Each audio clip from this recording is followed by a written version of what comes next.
Costa Rica में emergency landing के दौरान हुआ हादसा। रनवे पर फिसला कार्गो प्लेन 2 टुकड़े में बटा। हादसे में किसी हताहत की खबर नहीं।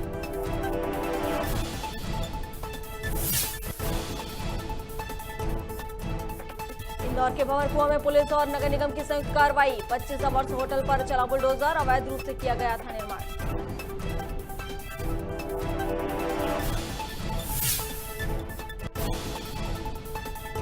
नरसिंहपुर जिला पंचायत सीईओ ने लिया संज्ञान। काम में लापरवाही बरतने पर अधिकारियों को जारी किया कारण बताओ नोटिस। जनपद पंचायत चिचली का मामला।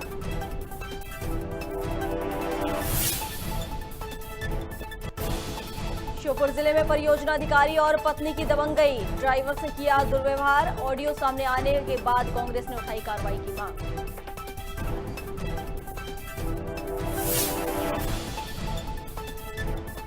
और इंदौर के छतरीपुर नाले में मिला संदिग्ध अवस्था में शव। 4 दिन पुरानी बताई जा रही लाश। मृतक की नहीं हो सकी शिनाख्त।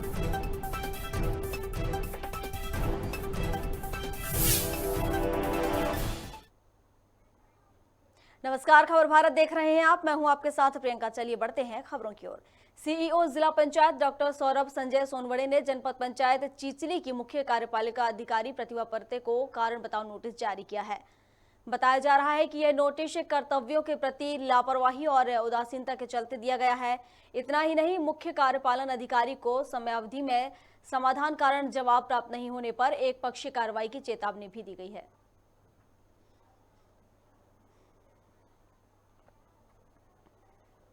इंदौर के भंवरकुआं थाना क्षेत्र के सर्वानंद नगर स्थित 25 अवर्स होटल पर बुलडोजर चला है, जहां पुलिस प्रशासन और नगर निगम की संयुक्त कार्रवाई से 25 अवर्स होटल को जमींदोज कर दिया गया है। वहीं एसीपी दिशेश अग्रवाल ने बताया कि होटल अवैध रूप से बनाई गई थी। बताया गया है कि पूर्व में भी इस होटल में छेड़छाड़ी, दुष्कर्म और अश्लील वीडियो बनाने समेत अवैध गतिविधियां संचालित करने की लगातार शिकायतें मिल रही थी।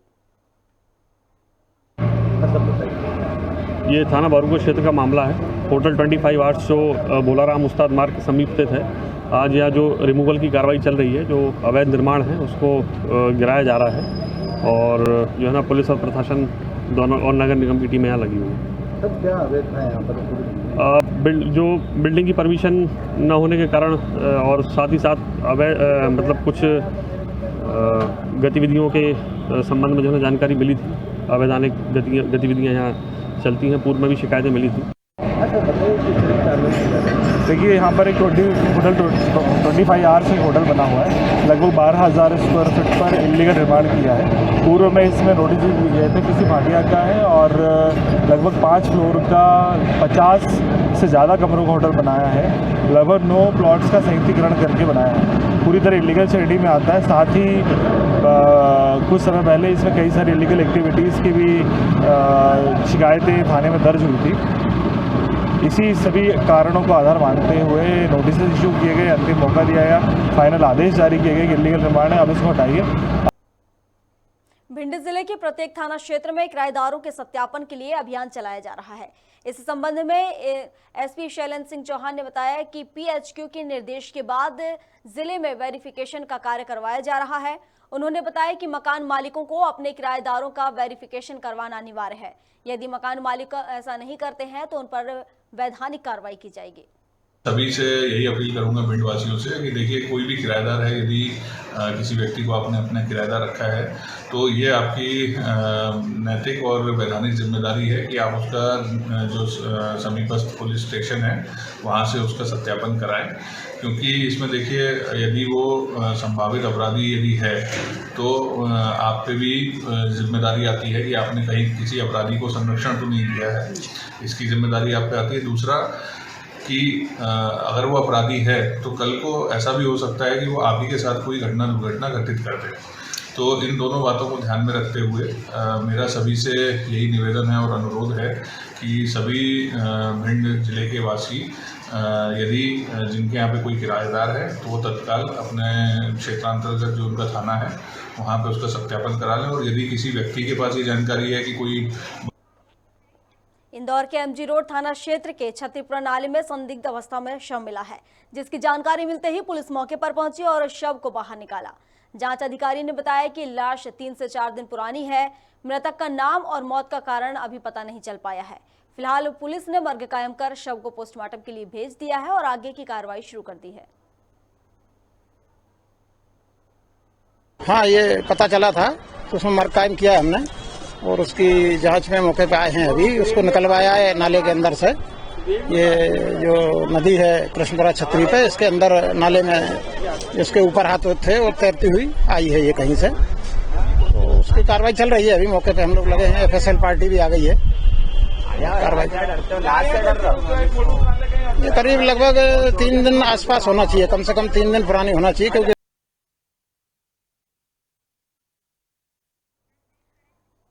इंदौर का ये पूरा मामला है जहां पर एमजी रोड थाना क्षेत्र के छत्तीपुरा नाले में संदिग्ध अवस्था में शव मिला, जिसकी जानकारी मिलते ही पुलिस मौके पर वहां पहुंची और शव को बाहर निकाला। जिसके बाद जांच अधिकारी ने बताया कि लाश 3 से 4 दिन पुरानी बताई जा रही है और मृतक का नाम और मौत का कारण अभी तक पता नहीं चल पाया है। फिलहाल पुलिस ने मर्ग कायम कर लिया है और शव को पोस्टमार्टम के लिए भेज दिया है। अब आगे की जांच चल रही है। और इस पर अधिक जानकारी के लिए इंदौर से हमारे संवाददाता जहीन खान हमारे साथ जुड़ चुके हैं। जहीन, नाले में एक अज्ञात शव मिला था, क्या उसकी शिनाख्त हो पाई? कहां तक पहुंची पुलिस की कार्रवाई? ये इंदौर के जो है, आपको बता दें, एमजी रोड थाना क्षेत्र के नाले से जो संदिग्ध अवस्था में 3 से 4 दिन पुराना शव मिला है, जिससे सनसनी फैल गई थी। बदबू आने के कारण जो है स्थानीय निवासियों ने पुलिस को सूचना दी और पुलिस ने जो है नाले से शव निकालकर मर्ग कायम कर दिया।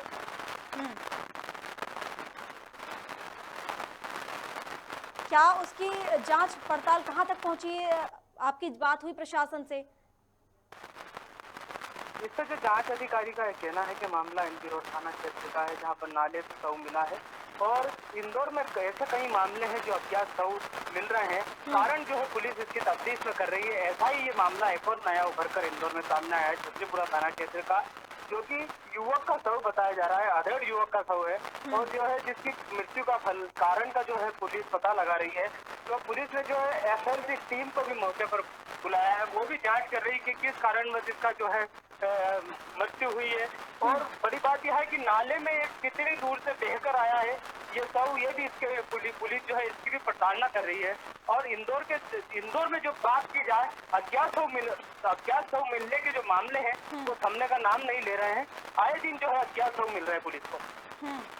शव को पोस्टमार्टम के लिए भेजा गया था, क्या उसकी रिपोर्ट आ गई है?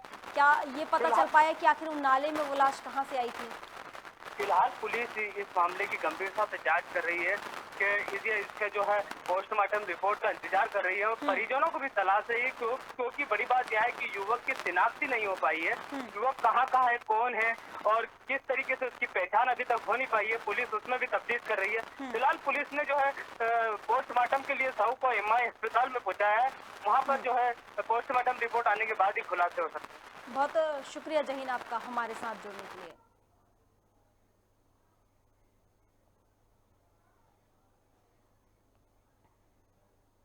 चलिए अगली खबर की ओर बढ़ते हैं, जहां श्योपुर जिले के विजयपुर में महिला बाल विकास परियोजना अधिकारी और उनकी पत्नी की दबंगई का मामला सामने आया है।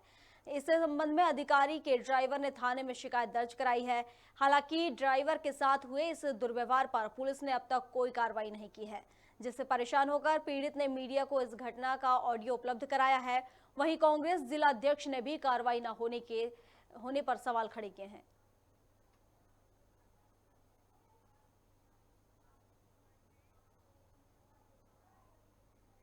वो कह रही है कि पुलिस मेरे अंडर में है, पुलिस को गाली दे रही है, प्रशासन को गाली दे रही है। तो मुझे लगता है कि शायद शिवराज सिंह जी की कोई नज़दीकी होगी, ऐसा लगता है मध्य प्रदेश के मुख्यमंत्री। इतनी बड़ी बात तो कोई भी अधिकारी की पत्नी तभी कह सकती है जब वो शायद मुख्यमंत्री से संबंधित हो, उनका कोई जान पहचान हो। मैं इस कागज़ को अभी देख रहा था, इन्होंने अभी दिया है, भाई जो आए हैं इनके संग जो घटना घटित है 1 तारीख को ढोडर थाने में, इन्होंने जो भी घटना हुई थी इनके साथ में मारपीट करी सीडीपीओ ने। उसके बाद इन्होंने ढोडर थाने में जाकर के 1 तारीख को अप्रैल को आवेदन किया जाकर के, उसके बाद वहाँ के थानेदार ने इनको रिपोर्ट नहीं लिखी, अभी तक नहीं लिखी। आज 6ठा दिन है, मुझे लगता है 6 तारीख हो गई आज। मैं इस कागज़ को भी एक बार नहीं मानता लेकिन मैंने अभी मर्तबा इनकी करीबन की बात है, मैं गाड़ी लेकर डोडर गया था, तो जो है महिला बाल विकास अधिकारी CDPO है, उसने मेरे साथ मारपीट करी और जब मैं थाने में अपनी रिपोर्ट दर्ज कराने गया तो मेरी रिपोर्ट दर्ज नहीं की गई और उनकी जो पत्नी है उनके द्वारा मेरे को धमकियां मिल रही हैं, मेरे परिवार को जान से मारने की, मेरे को जान। चलिए, और इस पर अधिक जानकारी के लिए नितिन सिंह सोलंकी हमारे साथ श्योपुर से हमारे सहयोगी जुड़ चुके हैं। नितिन, विजयपुर में महिला बाल विकास परियोजना के अधिकारी और उनकी पत्नी पर उनके ही ड्राइवर ने शिकायत दर्ज कराई है।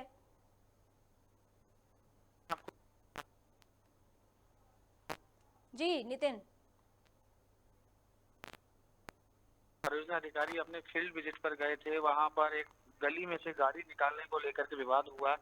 जब परियोजना अधिकारी ने अपने ड्राइवर से कहा कि ड्राइवर आप जो गाड़ी है इस गली में से निकालें, तो ड्राइवर ने उसको मना किया कि सर यहाँ गाड़ी नहीं निकल सकती, परेशानी आएगी। तो कहीं ना कहीं परियोजना अधिकारी ने गाड़ी जबरदस्ती निकलवाई और गाड़ी कहीं ना कहीं अड़ गई और जिसकी वजह से परियोजना अधिकारी ने ड्राइवर के साथ मारपीट कर दी।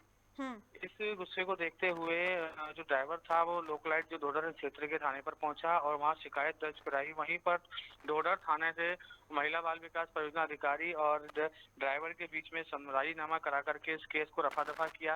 रफा दफा होने के बाद सबसे बड़ी बात सामने आई कि जो CDPO तिवारी की जो पत्नी है उन्होंने ड्राइवर को फोन लगाया और फोन लगा करके उससे अब शब्द कहे और उनको जान से मारने की धमकी दी। कहीं ना कहीं आप लोग रिकॉर्डिंग में सुन रहे होंगे तो कहीं ना कहीं वो इस तरह के उनके ड्राइवर के माता पिता के खिलाफ भी इस तरह की अभद्र भाषा का प्रयोग कर रही हैं। कहीं ना कहीं ड्राइवर माँ अपनी रिक्वेस्ट लगा रहे हैं कि मैं इस चीज की माफी मांग सकता हूँ, मुझसे कोई गलती नहीं हुई है, फिर भी इस तरीके से अपशब्द का उपयोग और जान से मारने की धमकी उस ड्राइवर के लिए दी जा रही है परियोजना अधिकारी की पत्नी के द्वारा। तो कहीं ना कहीं आज ड्राइवर जब मीडिया के सामने आया तो उन्होंने अपनी गुहार लगाई है और वो पुलिस विभाग से और सभी से मीडिया के माध्यम से वो गुहार लगा रहे हैं कि मेरी कोई गलती नहीं है, मुझे इससे छुटकारा चाहिए और कहीं ना कहीं ये गरीब लोगों के साथ अन्याय है। बिल्कुल सही कहा आपने कि इस तरह की अगर धमकी दी जाएगी उस ड्राइवर को तो बेशक सी बात है कि कहीं ना कहीं उसमें डर होगा कि भाई जान से मारने की धमकी देना कोई मामूली बात नहीं है। और फिर उच्च पद पर बैठे पदाधिकारी ही इस तरह की धमकी दे रहे हैं, उसके बाद जब शिकायत दर्ज कराता है वो उसके बाद भी कोई कार्रवाई नहीं होती। क्यों प्रशासन ने आखिर कोई कार्रवाई नहीं की इन पर? जी बिल्कुल, मैं बताना चाहूंगा उन्होंने थाने में आवेदन तो दिया है और उसके साथ ही जब जो कांग्रेस पार्टी से जो जिला अध्यक्ष हैं उन्होंने इस पर पूरे लेटर को पढ़ते हुए संज्ञान में लिया है और वो सरासर उसमें हम देख रहे हैं तो वो महिला बाल विकास परियोजना अधिकारी जो पत्नी है लगातार कह रही है कि मैं किसी भी थाने में जाकर के इस तरह का आरोप तुझ पर लगा सकती हूँ। कहीं ना कहीं देख सकते हैं क्या दबाव और क्या इनके पास सपोर्ट है, ये अभी तक सामने निकल कर नहीं आया है और कहीं ना कहीं पुलिस प्रशासन भी इसमें जांच करेगा। और कहीं ना कहीं हम लोग देख रहे हैं इस तरह की जो आपत्तिजनक रिकॉर्डिंग हम लोग सुने हैं और सभी लोगों ने आज सभी सोशल मीडिया से वायरल हुई है, तो कहीं ना कहीं अगर इस तरह की हरकतें एक वरिष्ठ अधिकारी की पत्नी के द्वारा यहाँ पर इल्जाम लगा किया जाएगा तो कौन व्यक्ति यहाँ पर सेफ रहेगा, ये सबसे बड़ी बात सोचने की है। तो इस तरीके से यहाँ पर ड्राइवर ने गुहार तो लगाई है और जी किस तरह के आरोप लगाने की बात कह रही थी उनकी पत्नी? जी बिल्कुल, हमने जब रिकॉर्डिंग को सुना उसके अंदर पहली बात तो उनके कहा कि अगर आप श्योपुर में आएंगे तो तुझे जान से मारने यानी तेरा मर्डर करवाने की धमकी वो साफ साफ दे रही हैं और कह रही हैं कि तुम्हारे माता पिता यानी कि तुम्हारे माता पिता को मरवाना या तुम्हारे माता पिता जल्दी मर जाएंगे, इस तरह की धमकियां देना और कहीं ना कहीं आपत्तिजनक आरोप लगाना, पैसे चोरी के आरोप लगाना। तो कहीं ना कहीं वो ड्राइवर मुझसे बोल रहा है कि मैम मैंने ऐसा कुछ भी नहीं किया है इस तरह का। मैं चलो ठीक है, अगर आपको लगता है कि मेरी गलती भी है तो मैं गलती से माफी मांगने तैयार हूँ, पर फिर भी वो इतनी लंबी रिकॉर्ड जब हमने सुना तो उसके अंदर इतने अपशब्दों का उपयोग और आपत्तिजनक हद से ज्यादा इल्जाम लगाना उसके अंदर साफ साफ नजर आ रहे हैं। मतलब अगर उच्च पद पर बैठे हैं अधिकारी, वहाँ उच्च पद पर पदस्थ हैं, तो उनके परिजन कुछ भी बोल सकते हैं, जान से मारने की धमकी भी दे सकते हैं, उनके खिलाफ झूठे अपराध भी दर्ज करा सकते हैं। इस तरह की वारदातें सामने आ रही हैं, अब बताइए। जी बिल्कुल, क्योंकि सोचने वाली बात है इस तरह के अधिकारी अगर इस तरह की आपत्तिजनक टिप्पणियां और रिकॉर्डिंग धमकी देने का काम करेंगे तो कौन उनके पास काम करना पसंद करेगा। और जब वो व्यक्ति ड्राइवर है वो श्योपुर नहीं आ रहा है, अपने घर में ही है और उन्होंने सोशल मीडिया के माध्यम से और मीडिया के माध्यम से और जब उनको लगा कि अब बात आगे बढ़ चुकी है, कहीं ना कहीं उन्हें खतरा लग रहा है तो उन्होंने मीडिया के सामने आकर के बयानबाजी की है और कांग्रेस पार्टी के जिला अध्यक्ष हैं अतुल चौहान ने भी इस पे कमेंट किया है, तो कहीं ना कहीं ये मामला तूल पकड़ सकता है। आप आगे देखना होगा कि क्या खबर आगे बन सकती है और किस तरीके से इसको न्याय मिलेगा।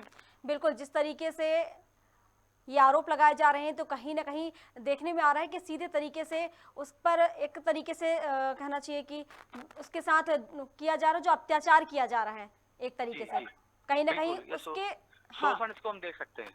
जी बिल्कुल, बहुत शुक्रिया आपका हमारे साथ जुड़ने के लिए।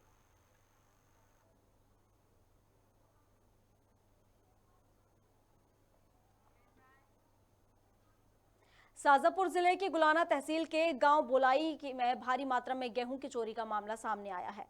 आपको बता दें कि बीती रात अज्ञात बदमाशों ने 70 क्विंटल गेहूं पर हाथ साफ किया। सूचना मिलते ही पुलिस मौके पर पहुंची, जहां खोजबीन के बाद ट्रैक्टर एक खाली नाले के पास से बरामद किया। फिलहाल चोर की तलाश की जा रही है।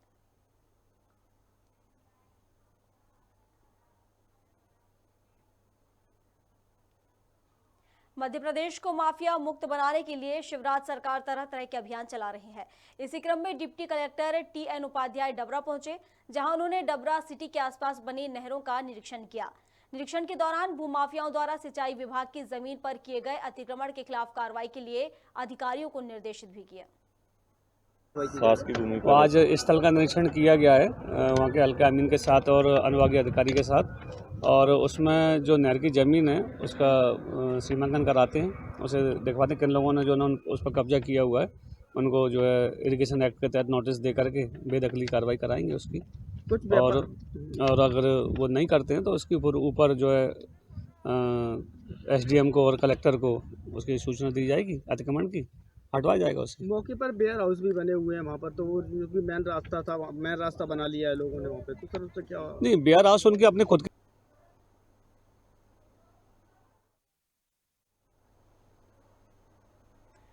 डबरा का ये पूरा मामला है, जहां पर आप देख सकते हैं कि नालों में कितनी गंदगी पसरी हुई है, जिसका औचक निरीक्षण करने ग्वालियर डिप्टी कलेक्टर वहां पहुंचे और वहां के नालों का निरीक्षण किया। उसके बाद वहां पर साफ सफाई रखने के निर्देश भी दिए हैं। जहां एक और मध्य प्रदेश को माफिया मुक्त बनाने के लिए शिवराज तरह तरह के अभियान चला रहे हैं। इसी क्रम में डिप्टी कलेक्टर टी.एन. उपाध्याय भी डबरा पहुंचे, जहां उन्होंने डबरा सिटी के आसपास बने नहरों का निरीक्षण किया।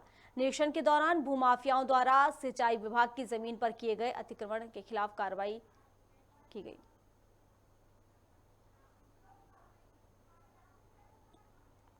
डबरा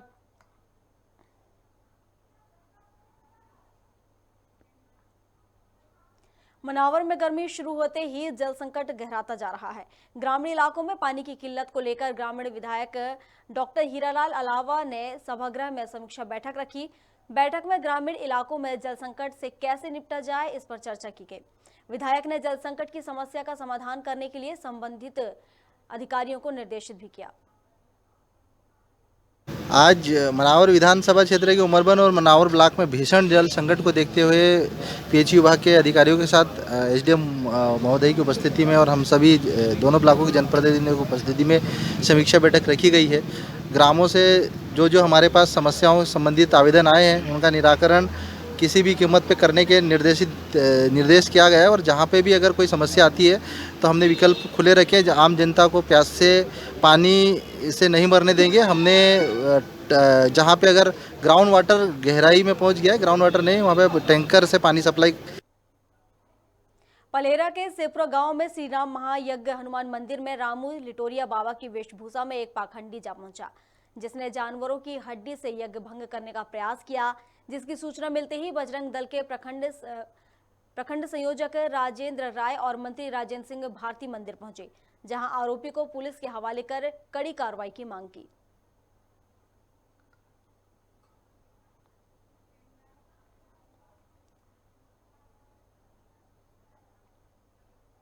नरसिंहपुर जिले में मां और 2 बच्चों की गला रेतकर हत्या करने के मामले में साहू समाज ने महामहिम राज्यपाल के नाम कलेक्टर को ज्ञापन सौंपा है। इस मामले में दोषियों पर कड़ी कार्रवाई करने की मांग भी की है। बता दें कि घटना झुंगरिया छपारा की है, जहां आरोपी शेख इकरार कुरैशी उर्फ पप्पू ने मां समेत उनके 11 साल के बेटे और 13 साल की बेटी की निर्मम हत्या कर दी थी। ज्योति साहू एवं उनके दो नाबालिग बच्चे, उसके 2 बच्चों की निर्मम हत्या के संबंध में आरोपी इकरार कुरैशी के द्वारा ज्योति साहू एवं उसके 2 बच्चों का मर्डर कर दिया गया है। छपारा पुलिस के द्वारा तत्परित कार्रवाई करते हुए उसको गिरफ्तार तो कर लिया है, मगर हम शासन एवं राज्यपाल महोदय से निवेदन करते हैं कि ऐसे अपराधों के रोकने के लिए इस अपराधी को कड़ी से कड़ी सज़ा दी जाए। अगर संभव हो सके तो इसको फांसी की सज़ा दी जाए, जिससे कि आने वाले भविष्य में ऐसे अपराधों पर रोक लगाई जा सके।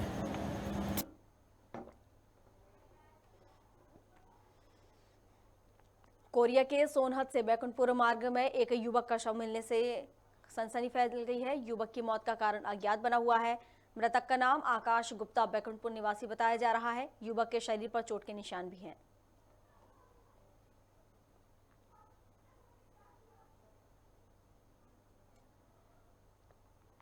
भिंड जिले के कुशवाहा कॉलोनी में पीएचई विभाग के जिला सलाहकार संगीत तोमर के निवास पर भजन संध्या का आयोजन किया गया।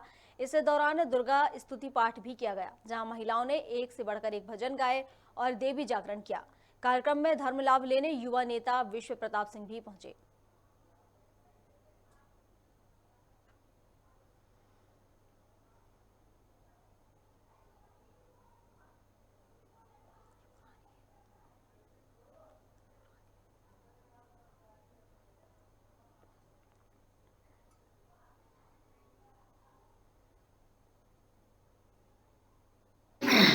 तो हमारी माता मातृशक्ति जिन्होंने ये माता का कार्यक्रम कराया, इन सभी माताओं के चरणों में बारंबार नमन, जिन्होंने हम सबको यहाँ पे 9 दुर्गों के माध्यम से हम सब माता जी के इन त्योहारों में आके सब एकत्रित हुए, सभी एक दूसरे से यहाँ पे इकट्ठे होकर आज इस 9 देवियों जो हमने आनंद लिया, जो हमने माता के भजनों में जो हम लोग लीन थे, ये सिर्फ हमारी माँ के आशीर्वाद से ही ऐसा संभव हो सकता है। और इतना ही कहूँगा कि माँ का आशीर्वाद समस्त देश पे, हमारे भिंडवासियों पे सब पर बना रहे।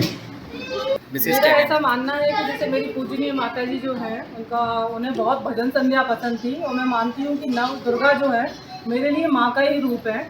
और मैं प्रतिवर्ष हर नवरात्रि पर भजन संध्या का कार्यक्रम करती हूँ और बहुत अच्छा लगता है। इससे नारी शक्ति को भी प्रबलता मिलती है।